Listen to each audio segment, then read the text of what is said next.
Link TV, connecting you to the world. Link TV is viewer supported. Watch more at linktv.org.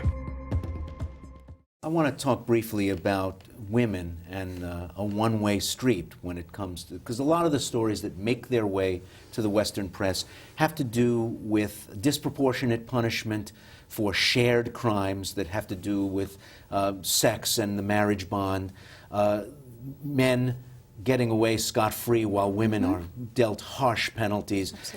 There's a perception about Islamic law, about Sharia, that says it's a one-way street that's really rough on women and not equally rough on men.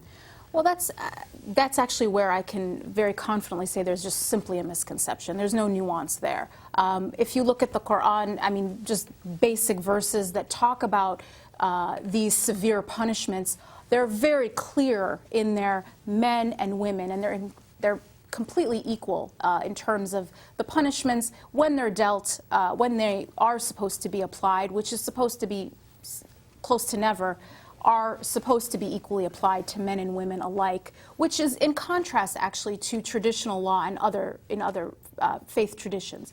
But Islam deals with this issue as an equal problem, the woman and the man, or actually it starts out with men in terms of the punishment, the man who does this and the woman who does this, and it goes on in a very parallel way throughout the Quran. So the fact that it's being applied to women disproportionately is one example of a misapplication and a mixing of Sharia with local cultures that projects it in a very imbalanced way. Reza, as we look across the globe, is there any place where Sharia-inspired or flat-out Sharia codes are in operation with the consent of the governed and doling out pretty good justice that people are happy with? No.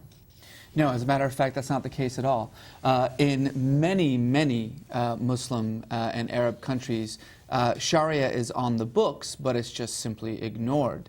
In other countries, Sharia is at the hands of a ruling elite, whether it's the monarchy in Saudi Arabia or whether it's the clerical authorities in Iran.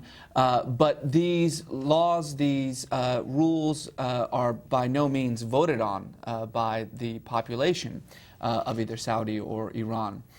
So, again, I think the reason that there is a desire amongst, say, Egyptians, and by the way, I should say, Sharia is in the legal code of Egypt. It's just deliberately ignored by the government and by the judiciary. I think that the reason that there is such a desire for that is precisely the fact that there is a sense that the sovereignty of the people is missing in these countries, that the people themselves don't get to decide what kind of law that they're going to have, what kind of law is going to run their lives, that decision is being made by these unseen forces that they have absolutely no control over. It's clear that, oh, I'm sorry. I would like to add, actually, I think Reza's completely right about a nation-state applying Sharia, but there are smaller institutions like banks or financial institutions that are running their system through a Sharia-compliant set of standards and have actually done very well and have really weathered the storm in this last downward spiral of the financial system. They've been the only ones who have come out profitable because of the Sharia prohibitions on some of the risky types of loans that have actually gotten us into trouble. So there are institutions, live and well, who are applying Sharia principles and are, in fact, being very effective. Link TV is the only U.S. network dedicated to global and national news, uncompromising documentaries, and diverse cultural programs. Programs which connect you to the world. To learn more, visit linktv.org.